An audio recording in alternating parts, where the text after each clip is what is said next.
ओम शांति। ओम शांति। ओम शांति। आज 8 तारीख के शिव बाबा के महावाक्य हैं। आज प्यारे बाबा ने हम बच्चों को कहा, बच्चे मैं तुमको इतना इंटरेस्ट से पढ़ाता हूँ, इतना रुचि से पढ़ाता हूँ, कितना प्यार से पढ़ाता हूँ, तो तुमको भी तो बहुत प्यार से पढ़ना चाहिए ना। बाबा ये कह रहे हैं। बाबा ने फिर कहा कि बच्चे तुम्हारी बुद्धि में ये सारी नॉलेज है, तुमको सारी नॉलेज दे दी गई है कि कैसे सृष्टि के आदि मध्य अंत का पूरा ज्ञान तुमको मिला है, कैसे आत्मा पाठ बजाती है। फिर बाबा ने कहा तुम जो हो ना, तुम ही भारत की सच्ची सच्ची सेवा कर रहे हो, ठीक है। लेकिन ये सेवा जो है ये गुप्त है, क्योंकि किसी को पता ही नहीं है। मनुष्य को बदलने की सेवा हो रही है, आत्मा को पावन बनाने की सेवा की जा रही है। भगवान ही तो कर रहा है ना, बस माध्यम बना लिया है हमें। फिर लास्ट में बाबा ने कहा बच्चे तुम्हारे को और भी सेवा करनी है दैवी गुणों को धारण करके। जैसे कि जो चार्ट में आपको दिया गया है उसमें साफ लिखा हुआ है दैवी गुण की धारणा की, कौन से दिन कौन सा दैवी गुण धारण किया। तो वही बात बाबा ने कही कि आप दैवी गुण धारण करोगे ना, हर रोज एक कोई ना कोई का पूरा कॉन्शियसली करोगे तो ये भी सेवा है, ठीक है। चलिए सुनते हैं। प्रातः मुरली ओम शांति। बाप दादा मधुबन। मीठे बच्चे, बाबा आए हैं तुम्हें बहुत रुचि से पढ़ाने, तुम भी रुचि से पढ़ो। नशा रहे हमको पढ़ाने वाला स्वयं भगवान है। ये नशा रहे, कोई मनुष्य नहीं पढ़ा रहा आपको। प्रश्न बाबा ने पूछा, तुम ब्रह्मा कुमार कुमारियों का उद्देश्य व शुद्ध भावना कौन सी है? आंसर है तुम्हारा उद्देश्य है कल्प 5000 वर्ष पहले की तरह फिर से श्रीमत पर विश्व में सुख और शांति का राज्य स्थापन करना। ये क्या है? शुद्ध भावना है ना हमारी। तुम्हारी शुद्ध भावना है कि श्रीमत पर हम सारे विश्व की सद्गति करेंगे। तुम नशे से कहते हो हम सबको सद्गति देने वाले हैं। तुम्हें बाप से पीस प्राइज मिलती है, शांति की प्राइज। वो कौन सी है? नरकवासी से स्वर्गवासी बनना ही प्राइज लेना है। बाबा ने कहा तुमको स्वर्ग में सीट मिल जाती है तो यही क्या है? प्राइज है ना। मैं तुमको यही प्राइज दे रहा हूँ। ओम शांति। स्टूडेंट जब पढ़ते हैं तो खुशी से पढ़ते हैं, टीचर भी बहुत खुशी से रुचि से पढ़ाते हैं। रूहानी बच्चे ये जानते हैं कि बेहद का बाप जो टीचर भी है हमको बहुत रुचि से पढ़ाते हैं। जानते हैं ना बाबा कितना प्यार से कितना फोर्सफुली बता रहे हैं। उस पढ़ाई में तो बाप अलग होता है, टीचर अलग, जो पढ़ाते हैं वो है अलग। कोई का बाप ही टीचर होता है जो पढ़ाते हैं, तो बहुत रुचि से पढ़ाते हैं कि बच्चा है ना, इसलिए कि पास हो जाए, अच्छे मार्क्स से पास हो। क्योंकि फिर भी ब्लड कनेक्शन तो होता ही है ना। अपना समझकर बहुत रुचि से पढ़ाते हैं। ये बाप तुम्हें कितना रुचि से पढ़ाते होंगे, तो बच्चों को कितना रुचि से पढ़ना चाहिए। डायरेक्ट बाप पढ़ाते हैं। कौन पढ़ा रहा है? भगवान आपको बैठ के पढ़ा रहा है मुरली के थ्रू। यही तो कर रहा है। क्या कर रहा है और बताओ?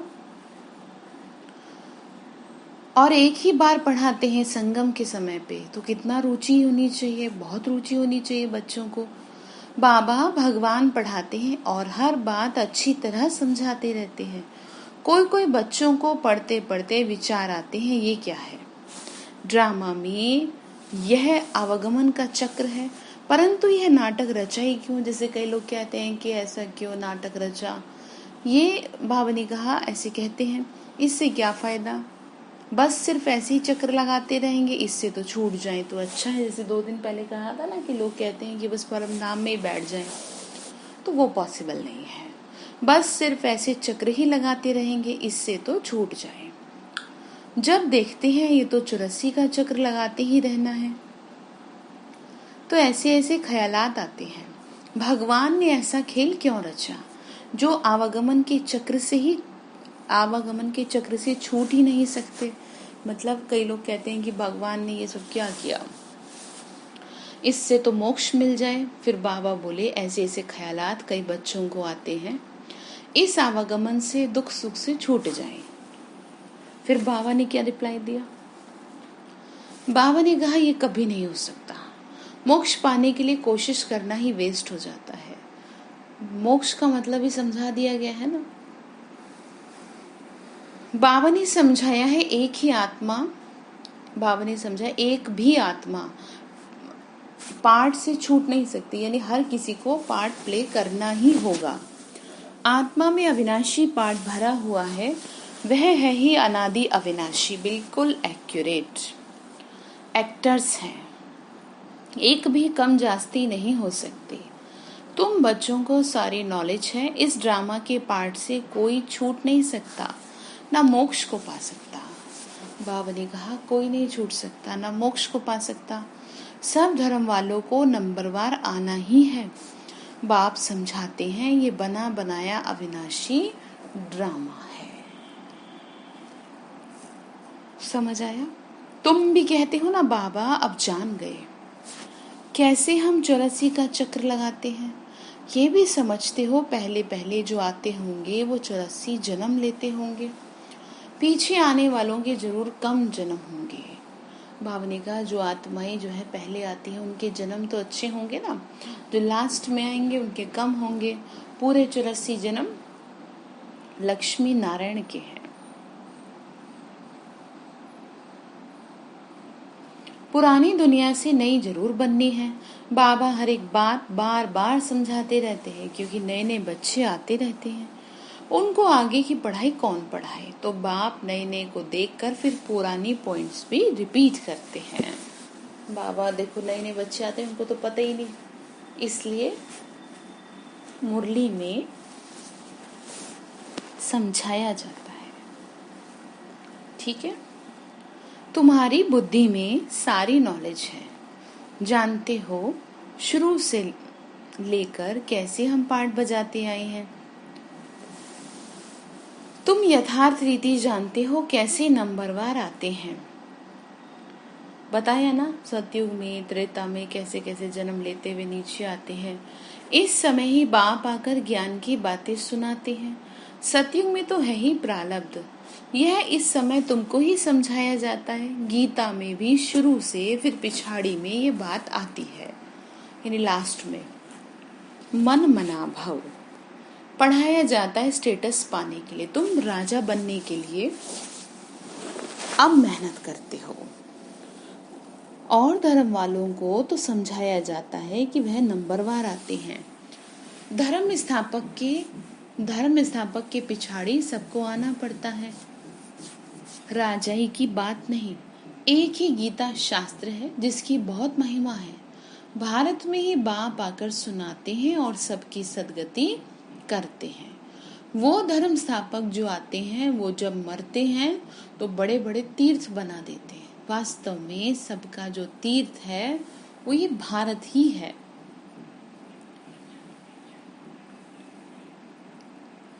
जहां बेहद का बाप आते हैं। बाप ने भारत में ही आकर सबकी सदगति की है।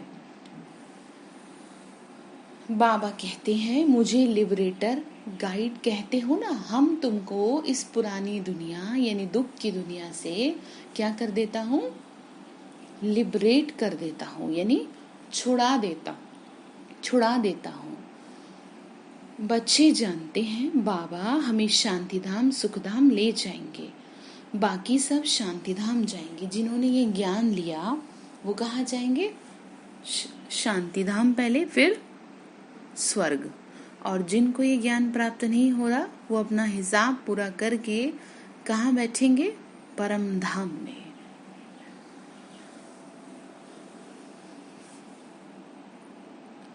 बाबा ने कहा दुख से बाप लिबरेट करते हैं, उनका जन्म मरण तो है नहीं। बाप आया फिर चला जाएगा, उनके लिए ऐसे थोड़ी कहेंगे कि मर गया। जैसे शिवानंद के लिए कहेंगे शरीर छोड़ दिया फिर क्रिया कर्म करते हैं। ये बाप चला जाएगा तो इनका क्रिया कर्म सेरेमनी आदि कुछ भी नहीं करना होता। उनके तो आने का पता भी नहीं पड़ता, कुछ क्रियाकर्म आदि की तो बात ही नहीं। और सब मनुष्यों की क्रियाक्रम करते हैं। बाप का क्रियाकर्म होता नहीं, क्यों नहीं होता? क्योंकि ज्योति बिंदु शिव बाबा को उसकी जरूरत ही नहीं है, शरीर ही नहीं है, तो क्रियाकर्म किसका करेंगे? सतयुग में ये ज्ञान भक्ति की बातें होती नहीं, ये अभी ही चलती हैं और सब भक्ति ही सिखाते हैं। आधा कल्प है भक्ति, फिर आधा कल्प के बाद बाप आकर ज्ञान का वर्षा देते हैं। ज्ञान कोई वहां साथ नहीं चलता, वहां बाप को याद करने की जरूरत ही नहीं रहती। मुक्ति में है आत्माएं। बाबा ने कहा वहां याद करना होता है क्या? नहीं ना। क्या बाबा ने कहा दुख की फरियाद वहां होती नहीं। कहाँ पर? सतयुग में। अभी सही तरीके से पढ़ेंगे तभी तो ये सब कुछ मिलेगा। देखो जैसे बच्चों को कहते हैं ना कि बेटा पढ़ लो, पढ़ोगे तो कमाओगे, तो अपना जीवन सुखी बनाओगे। तो बाबा भी ना हमको ये समझा रहे हैं कि बच्चे देखो, तुम अभी पढ़ोगे तभी तो तुम्हें सारे सुख प्राप्त होंगे। समझ आ रही है ना बात? बाबा ने कहा भक्ति में भी पहले अव्यय विचारी फिर व्यय विचारी। इस समय तो अति व्यय विचारी भक्ति है। इसको रौरव नर्क कहा जाता है। एकदम तीखे में तीखा नर्क है। बाबा देखो क्या कह रहे हैं, एकदम मतलब अति का नर्क चल रहा है इस टाइम। फिर बाप आके तीखा स्वर्ग बनाते हैं। इस समय 100% दुख, फिर 100% सुख शांति होगी। आत्मा आकर, आत्मा जाकर अपने घर विश्राम करेगी। कहाँ जाएंगे सभी? परम धाम में जाएंगे ना, रेस्ट करेंगे। जन्म लेते लेते थक गए, इसीलिए तो कह रहे हैं हम। बाबा ने कहा समझाने में बड़ा सहज है। बाबा कहते ही है मैं आता ही तब हूँ जब नई दुनिया की स्थापना कर पुरानी दुनिया का विनाश करना होता है। इतना कार्य सिर्फ एक तो नहीं करेंगे, खिदमतगार बहुत चाहिए। बाबा ने कहा इतनी बड़ी दुनिया को मैं अकेला कैसे करूँगा, तुम तो चाहिए ना, तुम्हारी ज़रूरत है सेवा करने के लिए। इसीलिए कहा कि सेवा करो। इस समय तुम बाप के सच्चे खिदमतगार बने हो, भारत की खास सच्ची सेवा करते हो। सच्चा बाप सच्ची सेवा सिखाते हैं। अपना भी, भारत का और विश्व का कल्याण करते हो। बाबा ने कहा अपने साथ साथ औरों का भी कल्याण हो जाता है, तो कितना रुचि से करना चाहिए। बाबा कितना रुचि से सर्व की सदगति करते हैं। अभी भी सबकी सदगति होनी जरूर है। ये है शुद्ध अहंकार, शुद्ध भावना। समझ आया क्या कहा? शुद्ध अहंकार, शुद्ध भावना। हमें कोई ऐसा अहंकार नहीं है। भगवान हमको सेवा के निमित्त बनाए, ठीक है। शुक्रिया उसने अपनी सेवा करा इस चीज के लिए। फिर बाबा ने कहा तुम सच्ची सच्ची सेवा करते हो परंतु गुप्त हो। आत्मा करती है शरीर द्वारा। तुमसे बहुत पूछते हैं बीके का उद्देश्य क्या है। तो मतलब ये है हमको मिशन मिला है देश की सेवा करने का, और हम अपने तन मन धन से क्या कर रहे हैं? देश की सेवा कर रहे हैं। सर्व आत्माओं को गति सद्गति का रास्ता बताने की सेवा कर रहे हैं। बाबा ने कहा पूछते हैं ना तो ऐसे कहो विश्व में सतयुगी सुख शांति का स्वराज्य स्थापन करना है। हम हर 5000 वर्ष बाद श्रीमद् की अनुसार विश्व में क्या करते हैं? शांति स्थापन कर विश्व शांति की प्राइज लेते हैं। कितनी अच्छी लाइन बाबा ने बोली कि इस तरह समझाओ तुम। नरकवासी से स्वर्गवासी बनना कम प्राइज है क्या? वो पीस प्राइज लेकर खुश होते रहते हैं, दुनिया में मिलता तो कुछ भी नहीं है। सच्ची सच्ची प्राइज तो अभी बाप से हम ले रहे हैं, विश्व के बादशाही की। कहते हैं ना भारत हमारा उच्च देश है, भारत देश महान है, ऐसे कहते हैं ना, तो कितनी महिमा करते हैं। सब समझते हैं हम भारत के मालिक हैं, परंतु मालिक हैं कहाँ? अभी तुम बच्चे बाबा की श्रीमत से राज्य स्थापन करते हो। हथियार पवार तो कुछ नहीं है, तुम करते हो ना, दैवी गुण धारण करते हो तो सेवा करते हो, ठीक है। इसीलिए तुम्हारा गायन पूजन है। अम्बा की देखो कितनी पूजा होती है, परंतु अम्बा कौन है, ब्राह्मण है व देवता है, ये नहीं पता। अम्बा, काली, दुर्गा, सरस्वती आदि ऐसे बहुत नाम हैं। यहाँ भी नीचे छोटा सा अम्बा का मंदिर है। अम्बा को बहुत भुजाएं दे दी, वास्तव में इतनी भुजाएं ना किसी की होती नहीं है। ये सारी चीजें सिंबॉलिक है। किस चीज की? ये सारी चीजें सिंबॉलिक है पावर्स की, शक्तियों की, कि इतनी पावर्स आ जाती है 8 हाथ के बराबर। लेकिन मनुष्य में जिसमें जितनी जैसे बुद्धि हुई उसने वही काम किया। इसीलिए बाबा ने क्लियर कर दी ये बातें। बाबा ने कहा इतनी भुजाएं ऐसे तो ऐसे नहीं होती। इसको कहा जाता है ब्लाइंड फेथ, यानी कि अंधविश्वास। क्राइस्ट, बुद्ध आदि आए, उन्होंने अपना अपना धर्म स्थापन किया, तिथि तारीख सब बताते हैं। वहाँ ब्लाइंड फेथ की तो बात ही नहीं, वो तो दिखाई पड़ रहा है। भारतवासियों को कुछ भी पता नहीं, इसीलिए भारतवासियों की दुर्गति भी ज्यादा हो जाती है। अंधविश्वास की कोई कमी नहीं है, अनलिमिटेड अंधविश्वास। अभी तुम पुजारी हो फिर पूज्य बनते हो, तुम्हारी आत्मा भी पूज्य तो फिर शरीर भी पूज्य बनता है। तुम्हारी आत्मा की भी पूजा होती है, फिर देवता बनते हो तो भी पूजा होती है। देखो कितनी अच्छी बात कही, देवता बनते हैं तो पूजा होती है ना। बाबा ने कहा बाप तो है ही निराकार, वह सदैव पूज्य है, वह कभी पुजारी नहीं बनते। तुम बच्चों के लिए कहा जाता है आप ही पूज्य, आप ही पुजारी। बाप तो एवर प्योर है, इसीलिए तो वो अपने बच्चों को भी वैसा ही बना रहा है ना। देखो जो जैसा होता है ना वो वैसे ही बना देता है। जैसे कि मूर्ख व्यक्ति क्या है, मूर्ख व्यक्ति आपको भी अपने साथ मिला के मूर्ख बना देंगे, और बुद्धिमान व्यक्ति के साथ अगर आप बैठेंगे तो भले ही आपको वो कुछ सिखाए ना सिखाए, लेकिन धीरे धीरे आप भी बुद्धिमान हो जाएंगे। जैसे कि फॉरेन कंट्रीज में जब जाते हैं ना, तो इंडिया में काफी लोगों को अभी भी इंग्लिश नहीं आती, लेकिन वहां पर जा करके उनके साथ में रहने से ही काफी कुछ वो सीख जाते हैं। सिखाते थोड़ी है कोई, वो तो सीख जाते हैं। तो इसको कहते हैं संग का रंग। तो बाबा के संग का रंग भी कुछ ऐसा ही है। और ये जो संग का रंग है ना, ये हमें पार कर देता है, हमारे जन्मों को बहुत ज्यादा, ये कहें कि मतलब वर्ड्स नहीं है, इतना हमें धनवान बना देता है, इतना भाग्यवान बना देता है कि अगर कहा जाए कि भाई पूरी दुनिया में सबसे ज्यादा भाग्यशाली कौन, तो कहेंगे हम बच्चे। क्यों? क्योंकि उसने जीवन इतना सुंदर बना दिया। फिर बाबा ने कहा बच्चे, बाप तो एवर पूज्य है ना, यहाँ आकर बाप सच्ची सेवा करते हैं, सबको सदगति देते हैं। बाबा कहते हैं मामेकम याद करो, दूसरे कोई देहधारी को याद नहीं करना। यहाँ तो बड़े बड़े लखपति करोड़पति जाकर अल्लाह अल्लाह कहते हैं, कितनी अंधश्रद्धा है। बाप ने तुमको हम सो का अर्थ भी समझाया है ना, वो तो कह देते हैं शिवोम, आत्मा सो परमात्मा। अब बाबा ने करेक्ट कर बताया कि रियलिटी क्या है। जैसी मैं आत्मा दिखती हूँ ना, दिखते परमात्मा भी वैसे ही है, लेकिन उसके लिए ना शब्द ये नहीं है कि उसको कितना शक्तिशाली बताएं। जैसे कि मैंने एग्जांपल भी दिया, 60 वाट का बल्ब 100 वाट का या 1000 वाट का बल्ब ले लो, तो हम आत्मा 60 वाट की होगी और शिव बाबा 1000। सोचो कितनी रोशनी है। हम जन्म मरण के चक्कर में नहीं आते हैं, शिव बाबा नहीं आते, है ना विशेषता।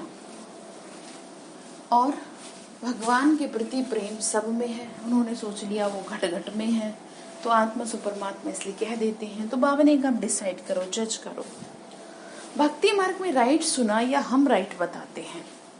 हम सो का अर्थ बहुत लंबा चौड़ा है। हम सो यानी हम, सो ब्राह्मण यानी ब्राह्मण है या थे, ब्राह्मण देवता क्षत्रिय। बाबा ने अभी बताया ना कि तो तुम ब्राह्मण हो फिर तुम ही देवता बनोगे, फिर क्षत्रिय। हम सो का अर्थ कौन सा राइट है। हम आत्मा चक्र में ऐसे आती हैं, विराट रूप का चित्र भी है इसमें, चोटी ब्राह्मण और बाप को दिखाया नहीं है। देवताएं कहाँ से आए, पैदा कहाँ से हुए। कलयुग में तो है शूद्र वर्ण, सतयुग में फट से देवता वर्ण कैसे हुआ। बाबा ने कहा चीजों को क्लियर कर, थोड़ा सा खुद भी दिमाग लगाइए कि ये कैसे है। कि भाई कहते हैं भाई देवता सारे, मतलब देवताओं का धरती पे जन्म दिखाया, तो उन देवताओं के बारे में तो पता होना चाहिए ना, वो वर्ण कैसे हुआ, वही बाबा समझा रहे। भक्ति मार्ग में मनुष्य कितना फंसे रहते हैं। कोई ने ग्रंथ पढ़ लिया, ख्यालात आया, मंदिर बना लिया, बस ग्रंथ बैठ सुनाएंगे। बहुत मनुष्य आ जाते हैं, बहुत फॉलोअर्स बन जाते हैं, फायदा तो कुछ भी नहीं होता। बहुत दुकान निकल गए, ये सब दुकान खत्म हो जाएंगी। बाबा ने कहा कि देखो, बाबा ने कहा था ना लास्ट में, धीरे धीरे सब सामने आ जाएंगी चीजें। यानी कि जो ऊपर से करता है ना, खाली ईश्वर की अच्छे से भक्ति नहीं करता, उसके मन में नई भावना रहती, खाली ऐसे टाइम पास करके रह रहा है, जिससे आजकल बहुत हो गए हैं ना, बहुत ये सब चीजें हो गई हैं भगवान के नाम पे। इसीलिए तो गीता में लिखा ना, धर्म भ्रष्ट कर्म भ्रष्ट। तो इसीलिए कहा सारी दुकानें बंद हो जाएंगी, बाबा ने कहा खत्म हो जाएंगी मनुष्य की, भक्ति मार्ग की। ये दुकानदारी सारी भक्ति मार्ग में है, इनसे बहुत धन कमाते हैं। सन्यासी कहते हैं हम ब्रह्म योगी तत्व योगी हैं, जैसे भारतवासी वास्तव में है देवी देवता धर्म के, परंतु हिंदू धर्म कह देते हैं। वैसे ब्रह्म तो तत्व है जहाँ आत्माएं रहती हैं, उन्होंने फिर ब्रह्म ज्ञानी तत्व ज्ञानी नाम रख दिया। नहीं तो ब्रह्म तत्व तो रहने का स्थान है, यानी ब्रह्मांड। वो ब्रह्मांड थोड़ी भगवान है। तो बाबा समझाते हैं कितनी भारी भूल कर दी, ये सब है भ्रम, मैं आके सबका भ्रम दूर कर देता हूँ। बाबा ने कहा मैं क्लियर कर रहा हूँ ना चीजों को, फिर लोगों को समझ में थोड़ा आ नहीं पाता, फिर भी कोई बात नहीं, कुछ भी करे। मैं सिर्फ इतना कहना चाहती हूँ, भक्ति भावना से सच्चे दिल से करे, फॉर्मेलिटी ना करे, भगवान को ब्लैकमेल ना करे। भक्ति मार्ग में कहते भी हैं, हे प्रभु तेरी गत मत न्यारी, गति तो कोई कर ना सके, मते तो अनेक अनेक मिलती हैं। यहाँ की मत कितनी कमाल कर देती है, सारे विश्व को चेंज कर देती है। शिव बाबा ने जो मत दी, ये क्या कर देती है, सारे विश्व को चेंज कर देती है। अच्छा, अभी तुम बच्चों की बुद्धि में है, इतने सब धर्म कैसे आते हैं, फिर आत्माएं कैसे अपने अपने सेक्शन में जाके रहती हैं, ये सब ड्रामा में फिक्स है। ये भी बच्चे जानते हैं दिव्य दृष्टि दाता तो केवल एक बाप है। बाबा को कहा ये दिव्य दृष्टि की चाबी हमको दे दो, हमको को साक्षात्कार करा दे। बोला नहीं, ये चाबी किसी को नहीं मिल सकती। इसका मतलब ये, जैसे कईयों को किसी को कुछ दिखाई देता है, जिसकी जिस देवी देवता में भावना होती है तो वो करवाता तो भगवान ही है ना, एक ज्योति बिंदु स्वरूप। तो बच्चे कहते हमें दे दो ये चाबी। बाबा ने कहा नहीं, उसकी एवज में तुमको बादशाही देता तो हूँ, मैं नहीं लेता, मेरा पार्ट है ही साक्षात्कार कराने का। बाबा ने कहा देखो मेरा जो है चीज काम वो तो मैं अपना कर रहा हूँ ना, तुम्हें तो दे ही रहा हूँ। साक्षात्कार होने में कितना खुश हो जाते हैं, मिलता तो कुछ भी नहीं है। बाबा ने बस दिखाई तो दे जाते हैं, जैसे हनुमान जी दिखाई दे गए, किसी को कृष्ण दिखाई नहीं। तो ये सब काम किसका है, ज्योति बिंदु शिव बाबा का।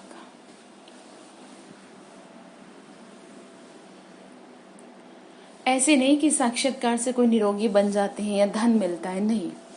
मीरा को साक्षात्कार हुआ परंतु मुक्ति को थोड़ी पाया।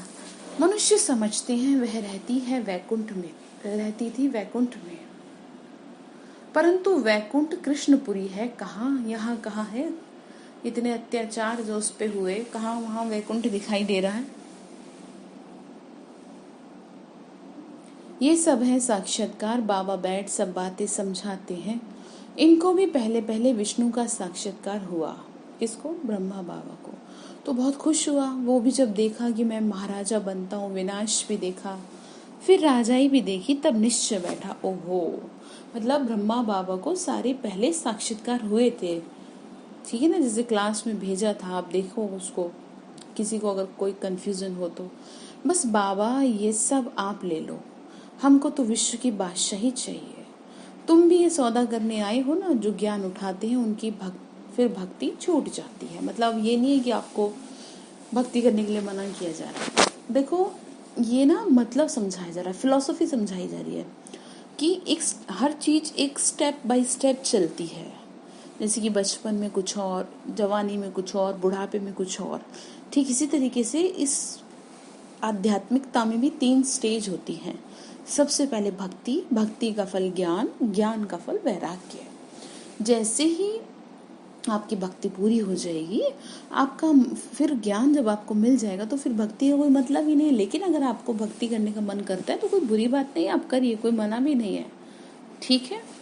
अच्छा, मीठे मीठे सिक्के लदे बच्चों प्रति माता पिता बाप दादा का याद प्यार और गुड मॉर्निंग। रूहानी बाप की रूहानी बच्चों को नमस्ते। रूहानी हम बच्चों की रूहानी माता पिता बाप दादा को नमस्ते नमस्ते। शिव बाबा नमस्ते। शुक्रिया बाबा, शुक्रिया बाबा, शुक्रिया। धारणा के लिए मुख्य सार है, दैवी गुण धारण कर श्रीमत पर भारत की सच्ची सेवा करनी है। क्या करना है? दैवी गुण धारण कर, जो बाबा ने श्रीमत दी है उसके अकॉर्डिंग सच्ची सेवा करनी है।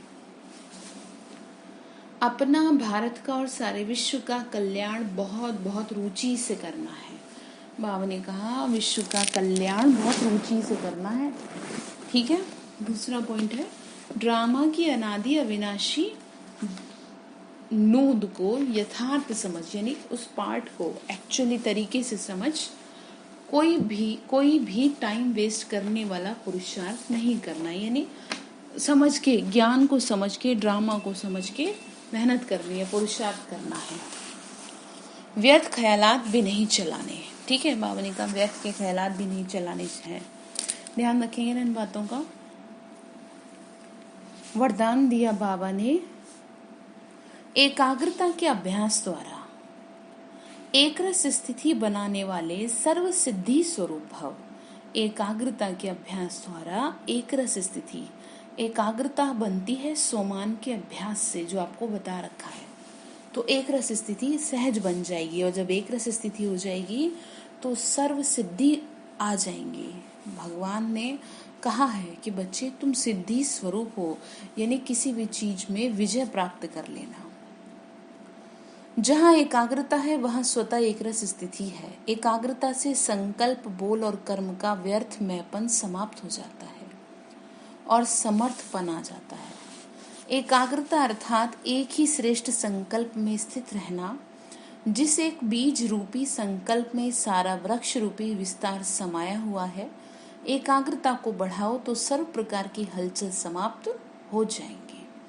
सब संकल्प, बोल और कर्म सहज सिद्ध हो जाएंगे। एकाग्रता को बढ़ाओ तो इसके लिए एकांतवासी बनो। इसके लिए यानी थोड़ा सा एकांतवासी, यानी एकांत में बैठ के बाबा को याद करो। स्लोगन है, एक बार की हुई गलती को बार बार सोचना, अर्थात दाग पे दाग लगाना, इसीलिए बीती को बिंदी लगाओ, ठीक है।